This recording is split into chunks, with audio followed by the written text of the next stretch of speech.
Assalamualaikum warahmatullahi wabarakatuh. Alhamdulillahirrahmanirrahim. Kita ketemu lagi di pertemuan yang kesekian ya. Nah, di pertemuan kali ini kita masih di section structure and written expression ya. Kali ini kita akan bahas tentang finite dan infinite verb kayak gitu ya. Nah, sebelum kita mulai, let's start our class today by reciting basmalah together. Bismillahirrahmanirrahim.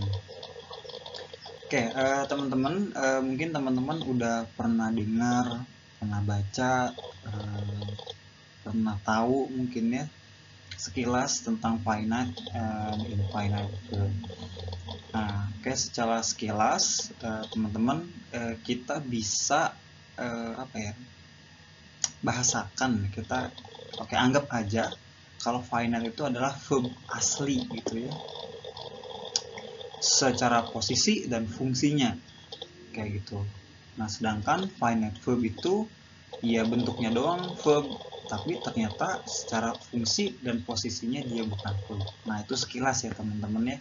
Nah, untuk lebih spesifiknya kayak gimana sih kayak gitu ya, kita lanjut ke slide berikutnya, slide 2.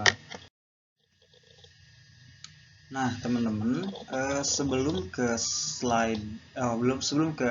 pembahasan ya tentang finite and infinite verb itu, kita penting ya buat sama-sama kita ketahui kalau pola atau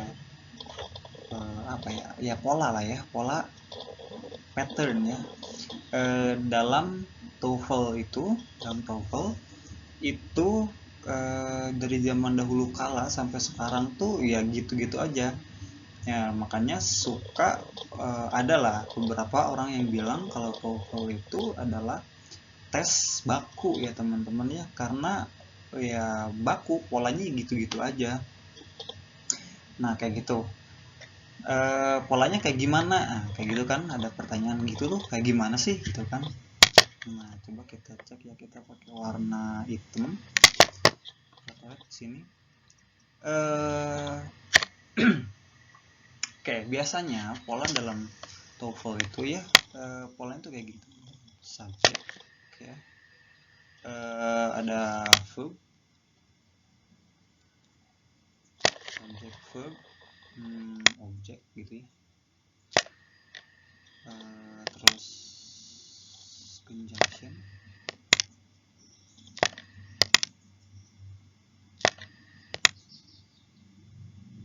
nah ini sangat hati-hati ya, sangat pelan-pelan, kayaknya pakai mouse bisa nih. Kita coba ya, direct deh.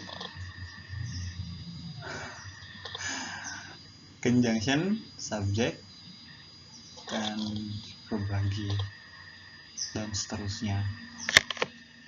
Nah, teman-teman, pola ini adalah pola yang sudah jadi ya gitu ya. Nah, sampai ada makanya teman-teman dalam bahasa Indonesia tuh suka dibilang sama SPOK ya, subjek, predikat, objek, kata kasar. Bukan kata kasar ya.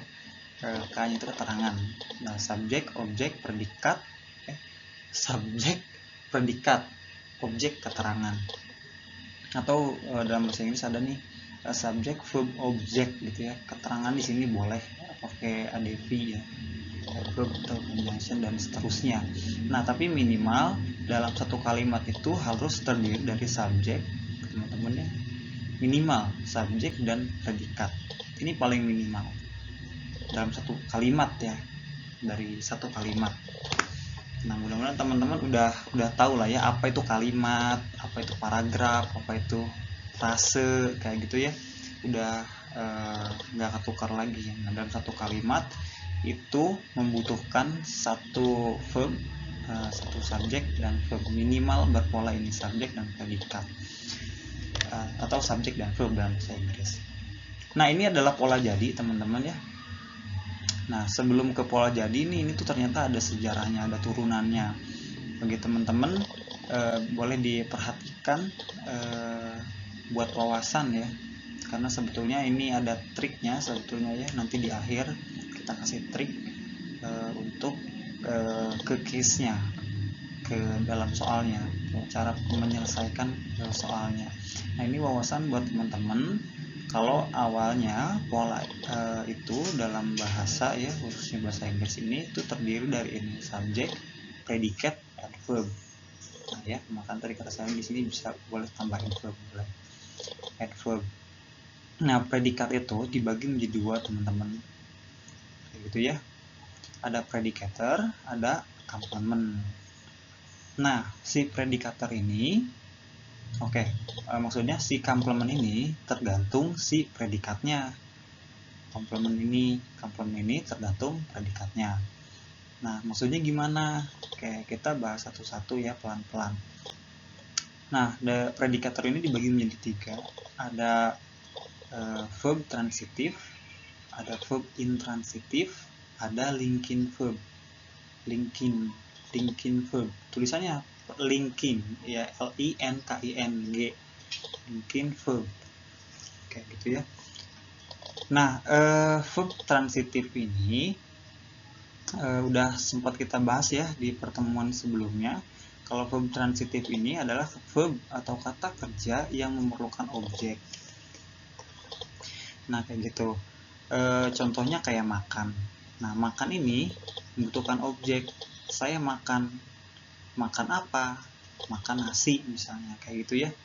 Nah, makanya di sini complementnya itu berupa objek. Nah, complement objek. Nah, apa jenisnya gitu ya?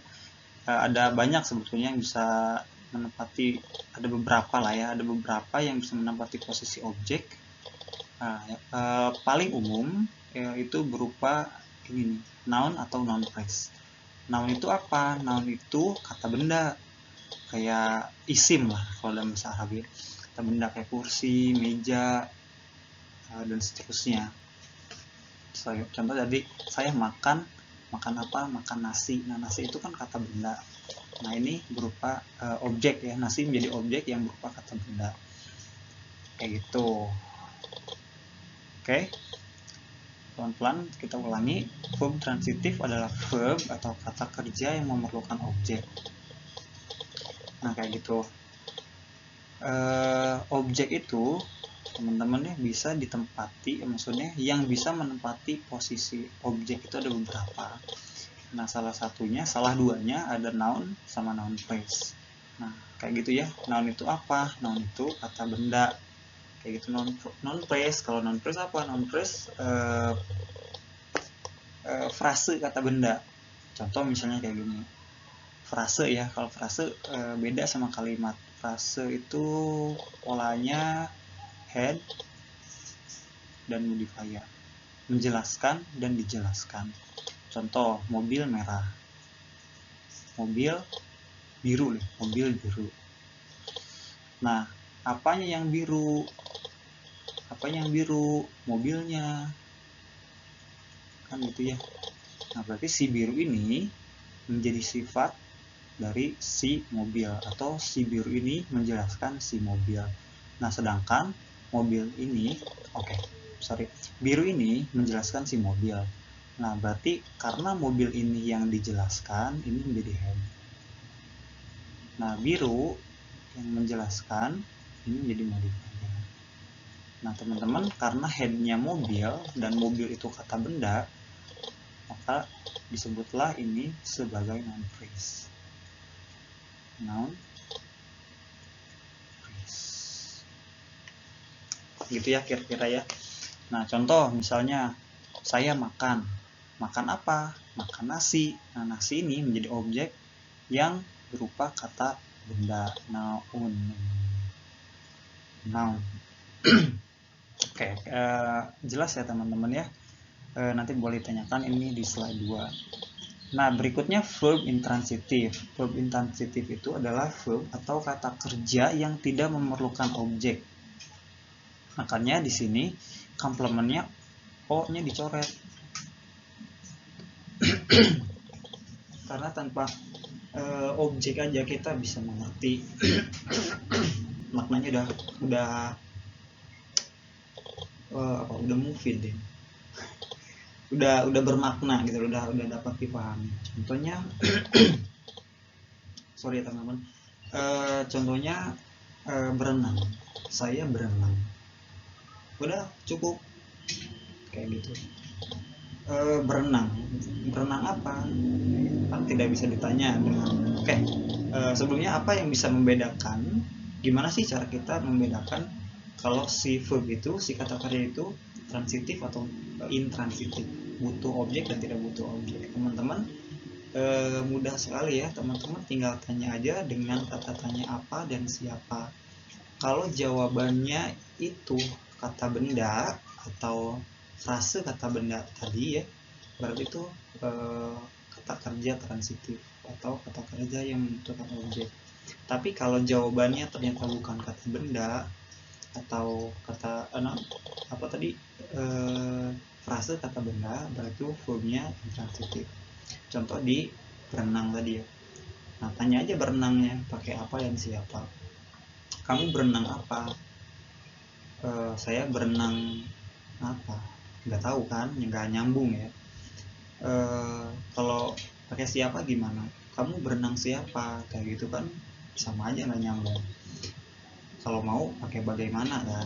Kamu bagaimana renangnya, atau kamu renangnya gimana? Oh, aku renangnya gini sih, gaya batu biasalah, sama kayak skill orang kebanyakan kayak gitu. Nah itu gaya batu misalnya kayak gitu. Atau tidur, kamu tidur apa, atau kamu tidur siapa, kan tidak bisa ya. Nah, ada juga misalnya dijawab kamu tidur apa, aku bobo cantik. Nah, sedangkan cantik itu kan bukan kata benda kayak gitu ya, atau frase kata benda. Cantik itu kata sifat kayak gitu ya teman-teman ya. Kira-kira jelas ya, mudah-mudahan jelas. Nah kayak gitu, beda sama kayak yang tadi ya, yang transitif. Kalau transitif ditanya apa atau siapa pasti nyambung. Kamu makan apa? Aku makan nasi. Kamu makan siapa? Aku makan si Linda misalnya. Siapa Linda itu? Aku makan Linda misalnya. Nah itu ngeri ya, cukup ngeri buat dijadiin contoh, tidak baik. Oke, berikutnya linking verb. Nah apa sih linking verb gitu ya teman-teman? Linking verb itu verb yang berfungsi untuk menghubungkan, namanya juga linking kan. Oke, ada apa aja sih linking verb? Nah ada be yang pertama ya. Be itu udah, oh ini nih di sini ada be itu ada apa aja. Be itu ada is, ada am, ada are, ada was, ada were, ada been, ada being, dan be itu sendiri. Oke, dan be itu sendiri. Nah, kenapa kok ini dibilangnya linking? Kenapa ini menghubungkan? Nah, ini teman-teman dibilang menghubungkan tuh kayak gini. Misalnya yang be ya, kita pakai misalnya pakai are. Kita kasih contoh di sini you. You are. Nah, udah ya, ketemu ya, you are. Terus ini nih teman-teman, kalau teman-teman verbnya berupa linking verb keluarga be atau yang non be kayak gitu ya, teman-teman objeknya apa? Objeknya itu ana. Ana itu apa? Kan kayak gitu. Ana ini kependekan dari adjektif ya, adjektif, kata sifat, terus noun, kata benda, sama adverb, kata keterangan. Gitu ya. Ini bad writing, tulisan yang jelek ya.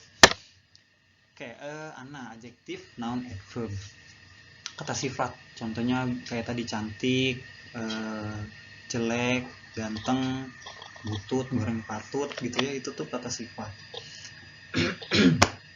Noun itu kata benda ya, yang tadi saya bilang apa, kayak isim gitu ya.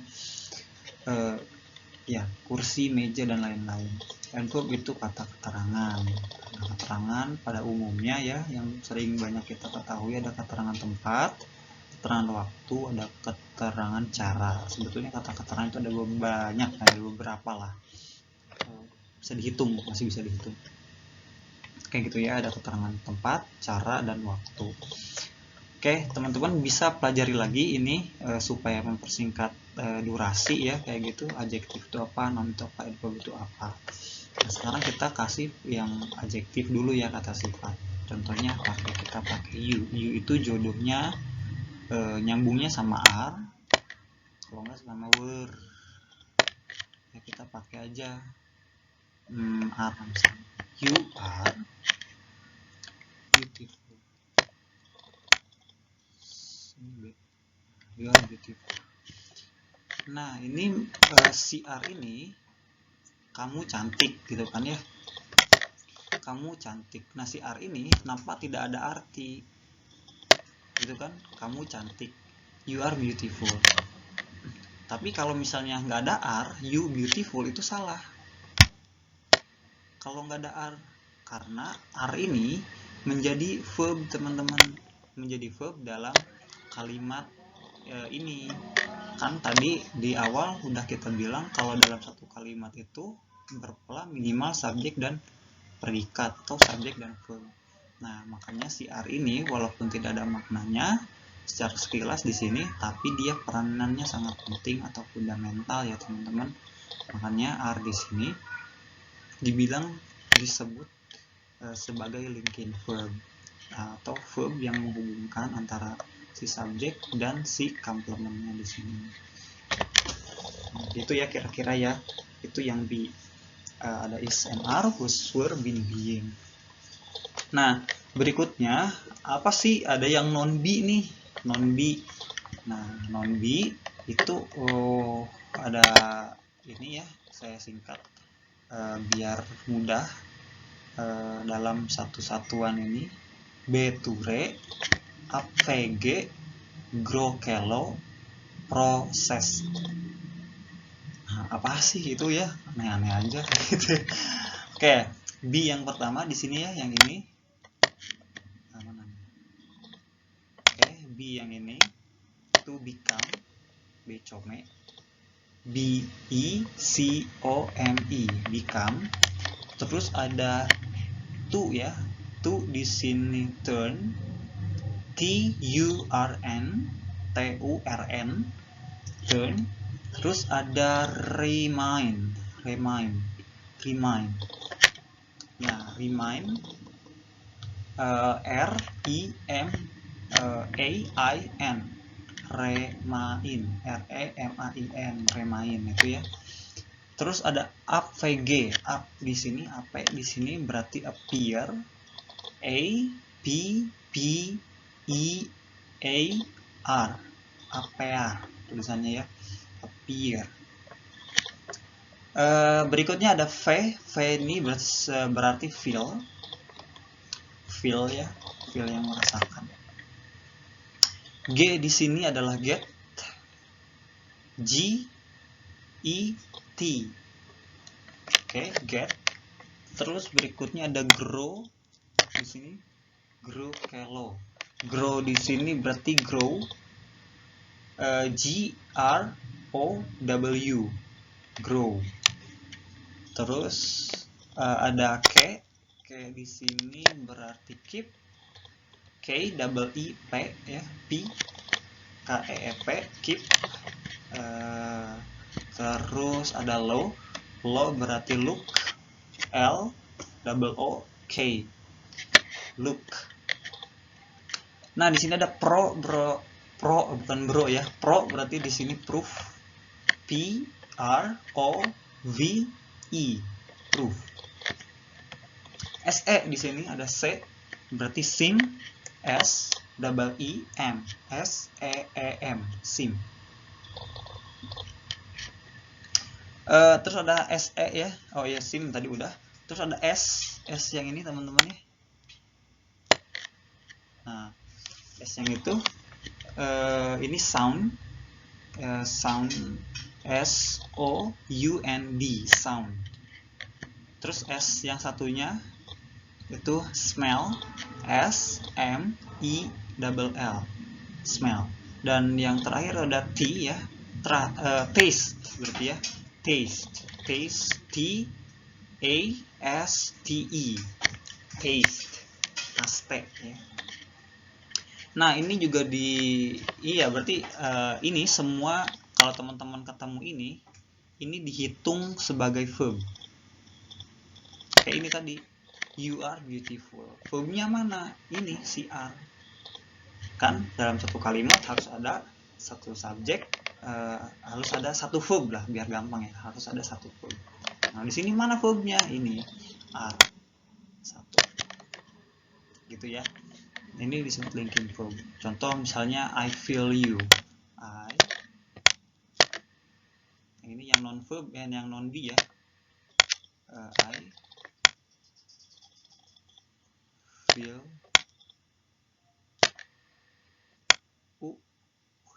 jelek banget. Nah, I feel you, kurang L guys. Nah, I feel you, ya aku bisa merasakan kamu, aku bisa merasakan apa yang kamu rasa gitu ya. Yes, I feel you. Nah, feel di sini termasuk linking verb ya teman-teman ya. Linking verb yang bukan be berarti ya. Nah, ketemu ini belum be. Oke, kira-kira nyambung ya. Nah, makanya di sini dari sini nih, dari konsep ini masuklah rumus sederhana ini, S V O N verb, S P O K. Jadilah rumus itu kayak gitu. Dan dalam soal TOEFL itu jadi kayak gini pola ini, subject, verb, object, conjunction, subject, verb, object. Nah artinya apa teman-teman? Artinya dalam gini, ketika teman-teman nemu soal gitu ya, nah teman-teman analisa dulu unsur-unsur ini ada nggak, lengkap nggak, kayak gitu ya. Pasti ada yang tidak lengkap, ada unsur yang hilang. Nah yang teman-teman misalnya ada subjek, oh ada subjeknya ada, nemu objek, verbnya ada, terus tiba-tiba ada conjunction, oh ada ini verbnya transitif nih, padahal nih it misalnya kayak gitu, tapi kok nggak ada objek ya kayak gitu. Berarti kan ada unsur yang hilang dalam pola ini. Unsur yang hilang teman-teman udah tahu, yaitu objek. Nah teman-teman nanti berarti di soal teman-teman tinggal pilih atau tinggal cari di kunci jawaban ya, di kunci jawaban A, B, C atau D itu unsur yang mengandung unsur objek gitu ya, kira-kira apa gitu kan. Tadi udah dikasih tahu yang bisa menempati posisi objek itu apa, ada noun, ada noun phrase ya gitu ya. Kita ini dulu aja, ke ini yang umum soalnya, noun phrase kayak gitu. Terus Pak, kalau misalnya verb yang bisa menempati posisi verb itu apa sih gitu ya, mungkin teman-teman juga penasaran yang bisa menempati posisi verb itu apa. Nah teman-teman, posisi verb itu selalu datang, bisa kita ketahui yang pertama dari makna, kalau teman-teman mengerti maknanya. Nah sedangkan kalau teman-teman tidak mengerti, teman-teman bisa menganalisa posisi verb itu pasti datang setelah subjek, kayak gitu ya, pasti datang setelah subjek dalam soal ini, dalam soal TOEFL ya. Oke, pasti datang setelah subjek. Nah terus apalagi cirinya kalau ini datang setelah subjek, terus yang bisa menempatinya posisi ini apa aja? Yang bisa menempati posisi verb itu ada verb 1 ya biasanya, terus ada verb S of es,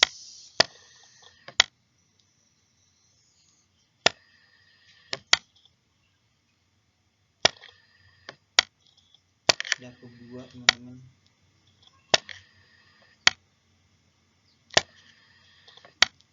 Ada verb 1, verb 2 kayak gitu, verb SIS. Maksudnya verb 1 itu apa? It. Verb SIS nya berarti apa? Tinggal tambah S. It's. Verb 2 dari it apa? At tulisannya. Nah, terus ada lagi ini ada verb 3 ya teman-teman. Eaten berarti bisa jadi itu, tapi biasanya eaten itu diikuti sama be.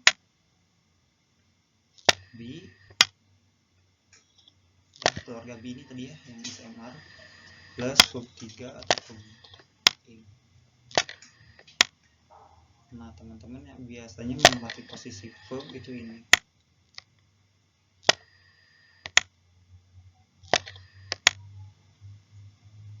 I am eating.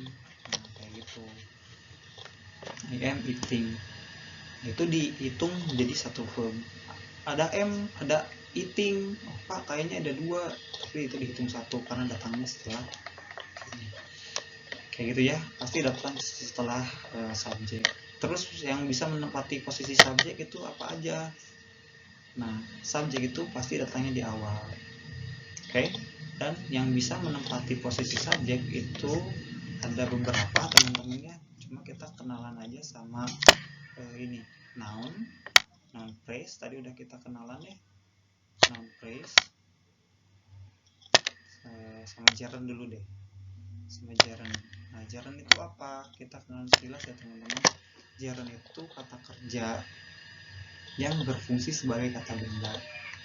Nah syaratnya gimana supaya si kata kerja ini bisa menjadi kata benda? Nah teman-teman syaratnya tinggal diingkan. Tadinya minum harusnya drink jadi drinking kayak gitu ya. Makan itu eat, mau dikata benda kan jadi eating, dan seterusnya dan seterusnya. Nah cuma ada syaratnya ya sebenarnya teman-temannya, nggak semua verb itu bisa diingkan ya istilahnya kayak gitu, atau bisa dijarnkan lah intinya ya, tidak semuanya. Jadi teman-teman cari tahu lagi tentang gerund ya. Nah jadi teman-teman tinggal cari tahu tentang gerund. Oke, sekilas itu ya teman-teman, intinya gitu. Teman-teman coba analisa apakah unsur-unsur ini sudah terpenuhi atau belum gitu ya. Kalau misalnya oh ada unsur yang hilang, berarti unsur itu yang harus dicari di pilihan ganda. Subjeknya yang hilang berarti ya teman-teman tinggal nyari subjek. Kalau verb sama objek ternyata yang hilang, teman-teman tinggal nyari verb sama objek. Conjunctionnya yang hilang, berarti teman-teman itu yang harus teman-teman cari kayak gitu ya. Nah tapi ada caranya supaya gampang. Kayak gimana? Kita next. Nah ini ya teman-teman ya, buat di intermezzonya terlalu jauh ya, terlalu panjang. Jadi teman-teman mau di skip aja nggak masalah deh ya. Cuma yang tadi di bagian apa namanya menganalisa ya itu harus ditonton. Itu menjadi penting soalnya basicnya ya buat menjawab soal itu kayak gitu, analisa dulu. Oke teman-teman, tadi seperti di awal ya, finite verb itu adalah kata kerja ya, yang berfungsi sebagai kata kerja sebagai, enggak tuh sebagai ya, ini tipe sebagai verb atau kata kerja. Oke, terus infinite berarti yang tidak terada in di sini artinya negatif, berarti tidak difungsikan sebagai verb baik dari posisinya ataupun tugasnya gitu ya. Oke, kita kasih teman-teman contoh di sini ya. Minum kopi membuat saya lebih kuat ya. Nah sekilas teman-teman di sini ada berapa verb? Nah mungkin teman-teman akan menjawab di sini ada dua, yang pertama ini, yang kedua ini ya, kayak gitu ya. Tapi tadi sekali lagi kita analisa dulu. Nah kita udah analisa ada dua. Nah kita konfirmasi apakah dua tersangka ini adalah pelakunya gitu ya, yang membuat adalah pelakunya. Oke, sampai situ ya. apakah si dua tersangka ini pelakunya, teman-teman, minum kopi itu kan jadi subjek gitu ya teman-teman, kan di awal membuat ini menjadi objek, verb, saya ini menjadi objek. Nah lebih kuat ini menjadi komplement nih, objektif komplement. Oke, tapi kita nggak bahas itu. Nah, minum kopi membuat saya lebih kuat. Nah, di sini teman-teman, walaupun ini adalah verb ya kayak gitu, cuma dia posisinya tidak menempati posisi verb yang seharusnya. Tadi di awal saya bilang kalau posisi verb itu datang atau jatuh setelah subjek. Jadi yang betul tuh ini, udah mah membuat itu verb ya, secara makna membuat, dan posisi juga betul ada di posisi si verb. Nah ini yang disebut yang nomor 2 ini ya, yang disebut dengan finite verb. Nah terus yang ini gimana Pak nasibnya? Nah ini yang kita sebut sebagai infinite verb. Ini bentuknya verb tapi fungsinya tidak sebagai verb dan posisinya juga tidak sebagai verb. Dia posisinya ada di posisi si subjek. Tadi di awal ternyata yang bisa menempati posisi subjek itu hitung aja 3 dulu aja ya, ada noun phrase sama gerund. Nah sedangkan minum itu kan verb. Nah verb itu tidak bisa menempati posisi subjek, jadi ini salah, ini bukan finite melainkan infinite verb gitu ya. Nah ini akan sangat terlihat kalau di dalam bahasa Inggris. Nah, di sini udah ada ya, drinking sama makes. Ini kita curigai 1, 2. Nah padahal mah yang asli atau yang finite itu ya, yang original itu yang makes. Kenapa? Karena makes itu fungsinya betul dan posisinya juga persis di posisi verb. Nah ini menjadi posisi subjek. Nah ini yang disebut gerund kayak gitu. Ini verb tapi posisinya ada di subjek. Nah caranya gimana? Teman-teman tinggal inginkan ya kayak gitu ya, supaya fungsinya jadi ganti, bukan kata kerja tapi jadi kata benda. Makanya dia ada di posisi subjek dikarbonkan, tapi ini tidak dihitung sebagai verb. Nah jadi tetap ke kaidah pertama, kalau dalam satu kalimat itu hanya boleh ada satu kata kerja. Mana kata kerjanya? Makes. Very good gitu ya teman-teman ya. Enggak ditanyakan kalau ada ini di slide ketiga. Nah sekarang kita tidak lagi membahas tentang finite, tapi kita fokus ke infinite verb. Nah teman-teman, finite verb atau verb yang asli tadi ya, posisinya juga fungsinya itu dibagi menjadi dua. Ada yang finite verb bebas, ada yang finite verb terikat. Nah ini kedua ini bebas dari apa, terikat dari apa, kan gitu ya teman-teman. Nah ini bebas dan terikat dari conjunction.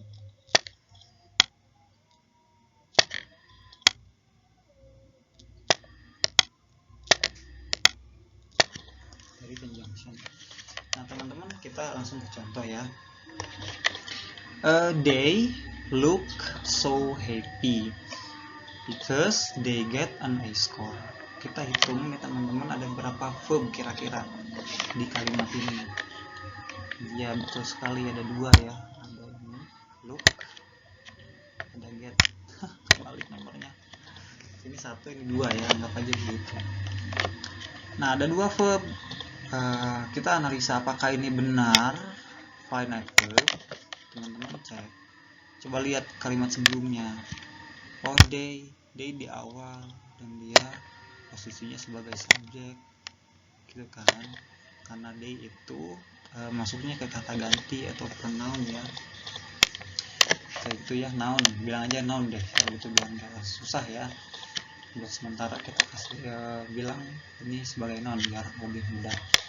Oh noun kan bisa menempati posisi subjek, berarti dia itu kemungkinan subjek. Oh berarti ini verb betul. teneng gitu ya, nggak ing kan, ini enggak, berarti ini dihitung satu tuh. Nah ini get ini verb doang, verb apa bukan gitu ya, lihat toh ada day lagi, ini jadi subjek lagi ternyata gitu kan. Nah get nih berarti menjadi verb yang kedua. Loh Pak, kan katanya tadi dalam satu kalimat itu tidak boleh ada dua verb kayak gitu ya, harus ada satu kata kerja, harus ada satu verb. Nah teman-teman, itulah fungsinya ini kata sambung conjunction kayak gitu. Nah berarti yang ini sampai sini, nah si get ini menjadi finite verb yang terikat oleh apa? Terikat oleh conjunction. Karena kalau dipisah dia tidak bisa atau tidak memenuhi syarat untuk jadi satu kalimat bersama dengan kalimat sebelumnya. They look so happy kayak gitu. Ini tidak terikat, ini bebas. Jadi kalau teman-teman potong sampai sini, ini kalimatnya tetap jadi. Tapi kalimat ini tidak akan nyambung karena mereka mendapat nilai A.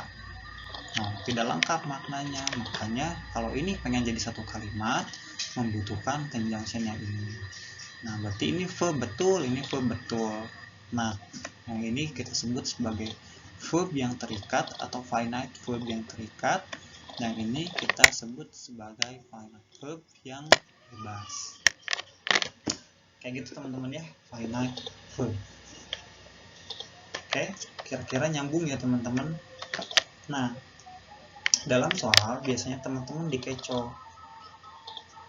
Dikecoh kayak gini. They look bla bla bla, they get bla bla bla. Nah, si because ini misalnya hilang nih. Kayak gitu ya. They look so happy bla bla bla, they get an escort. Oh, ini apa gitu ya. Nah teman-teman, berarti unsur yang hilang, teman-teman coba lihat subject verb. Ini tadi apa? Complement ya teman-teman nih. Karena look itu masuk ke yang tadi linking verb yang non be. Ini complement. Oh berarti ada nih kayak gitu ya. Subject verb object kayak gitu ya. Objeknya berupa complement. Terus di sini ada subjek, ada verb. Ini apa yang hilang kan misalnya kayak gitu. Ada unsur yang hilang kayak gitu. Nah, apa unsur yang hilang? Teman-teman ternyata tadi kalau misalnya ada dua verb, berarti teman-teman butuh satu conjunction. Jadi unsur yang hilang adalah conjunction. Karena verbnya udah dihitung, oh ada dua. Subjeknya pas nih ada dua atau udah gampangnya hitung aja verbnya ada berapa.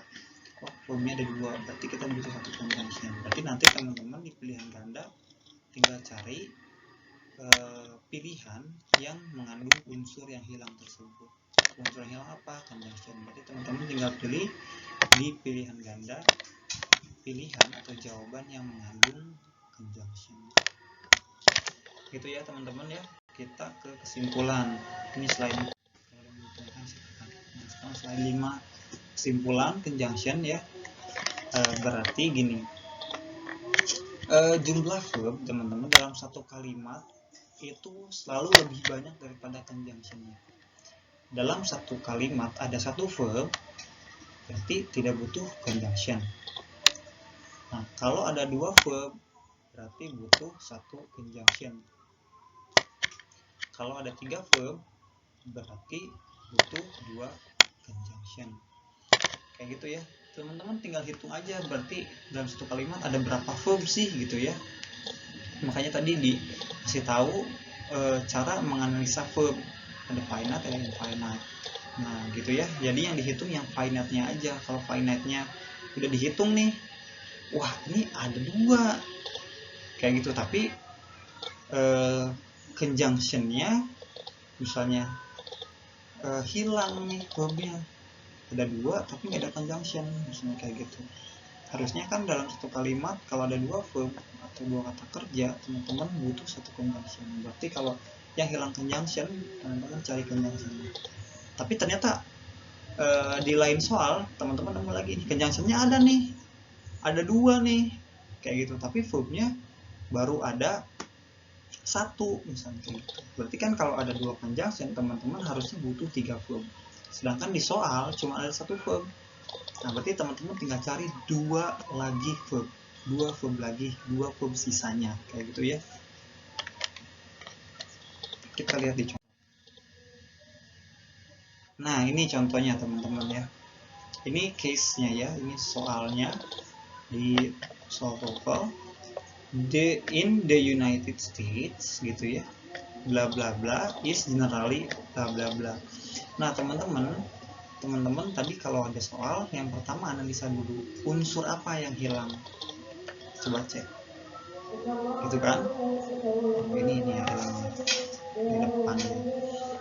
Terus hitung verbnya, coba ada berapa verb. Nah di sini cuma ada 1 verb ya teman-teman ya. Nah di sini cuma ada 1 verb. Azan dulu guys. Oke teman-teman, balik lagi ya. Tadi udah dianalisa, ternyata ada unsur yang hilang di depan tuh. Kalau udah unsur hilang di depan harusnya udah langsung tahu ya. Cuma kita analisa dulu. Verbnya hitung ada berapa? Verbnya ada 1 ya teman-teman ya. Yang ini doang nih is. Berarti kalau ada 1 verb butuh conjunction berapa? 0 ya. Berarti jangan cari dalam pilihan jawaban ya yang mengandung conjunction, intinya gitu ya. Oke, di depan berarti yang hilang subjek teman-teman kan. Nah yang bisa mengisi subjek tadi apa? Noun, kalau enggak noun phrase, kalau enggak gerund, intinya gitu ya. Nah, coba kita cek ini mengandung noun enggak teman-teman, noun phrase enggak mengandung ya. Ini water treatment, ini noun phrase, water treatment, treatment terhadap air gitu ya. Treatment tuh apa ya, perawatan air ya, perawatan treatment. Oke, water treatment ini udah pasti noun phrase ya, ini bisa jadi. Ini juga sama, ini ada, wah ini mengandung semua teman-teman. Tapi ingat, kalau ada 1 verb berarti kita nggak butuh conjunction teman-teman. Sedangkan di sini ada conjunctionnya nih, ada for, ada where, ada in which ya. Jadi ini tidak bisa kita pilih ya, kita eliminasi ya. Nah berarti yang paling tepat jawabannya ini yang bisa menempati posisi subjek. Nah gitu ya. Nah terus di soal berikutnya, crop rotation bla bla bla of preserving soil fertility. Oke teman-teman, di sini udah ada 1 unsur yang hilang, kira-kira apa? Coba kita cek dulu berapa verb yang ada. Ini verb bukan teman-teman ya. Tadi kan saya bilang kalau ada verb ing atau verb 3 itu harus diikuti dulu be. Sedangkan ini ada verb ing tiba-tiba di sini, ngapain? Gitu ya. Nah, ini tidak dihitung. Berarti tidak ada verb teman-teman ya. Tidak ada verb. Jadi kita cari di jawaban yang mengandung verb. Kira-kira mana? A mengandung ya, ini ada unsur verbnya. Ini ada enggak? Ini tidak ada, berarti ini kita langsung coret. A method is, nah ini ada nih verbnya. Nah ini ada, kita lihat di soalnya.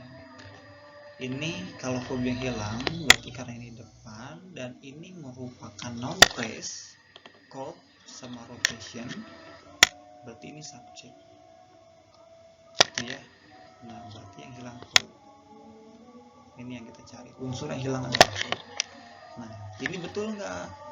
Ini bisa jadi, tapi lihat sebelumnya ada subjek, sedangkan kita udah punya nih yang ini subjeknya, berarti ini tidak bisa. gitu ya. Karena kalau ada dua subjek berarti harusnya ada satu conjunction ya, tadi subjek verb berarti harus ada satu conjunction. Ini gimana? Ini juga sama kasusnya. Ini ada subjek, sedangkan kita udah punya subjek sebelumnya, berarti ini salah. Jadi jawaban paling tepat adalah D, teman-teman ya. Crop rotation is one method of preserving soil fertility. Berarti yang gitu ya teman-teman, mudah-mudahan jelas penjelasannya. Ada hal yang bisa teman-teman pelajari. Sebelum kita tutup tadi ya, kita simpulkan lagi kalau teman-teman nemu soal, teman-teman tinggal analisa saja dulu kira-kira unsurnya, unsur apa yang hilang kayak gitu ya. Kalau misalnya unsur yang hilang itu adalah subjek di depan ya teman-teman. Nah teman-teman tinggal cari jawabannya di pilihan ganda yang mengandung unsur subjek. Cara taunya gimana kalau itu subjek? Nah teman-teman tinggal analisa, karena yang bisa menempati posisi subjek itu cuma beberapa doang. Di antaranya ada noun, place, sama gerund. Nah, teman-teman coba pelajari hal-hal itu ya, supaya teman-teman tahu ketika ini yang hilang subjek nih, tapi kira-kira pilihannya mana nih, karena semuanya mengandung noun misalnya kayak gitu, tapi pasti ada yang paling tepat kayak gitu ya. Nah berikutnya yang verb misalnya kayak gitu. Berarti kalau verb tadi yang bisa menempati posisi verb itu kan cuma ada verb 1, verb 2, verb 2, terus verb SES, terus B ya, B verb plus, verb ing, dan verb 3. Berarti teman-teman tinggal cari unsur-unsur itu aja yang hilang kayak gitu ya, gitu ya teman-teman. Nah terus lebih gampang lagi teman-teman hitung dulu aja verbnya ada berapa kayak gitu, terus conjunctionnya ada berapa. Biasanya kalau ada satu subjek, ada satu verb, teman-teman tidak butuh conjunction lagi. Jadi kalau ada jawaban yang pakai conjunction itu salahkan saja. Tapi kalau ada dua verb dalam satu kalimat teman-teman berarti butuh satu conjunction. Kalau ada 3 verb teman-teman butuh 2 conjunction dan seterusnya. Kira-kira sekian pertemuan kali ini. Thanks for your attention. So let's close our class today by reciting hamdalah together. Alhamdulillahirabbil alamin. And let's say wassalamualaikum warahmatullahi wabarakatuh.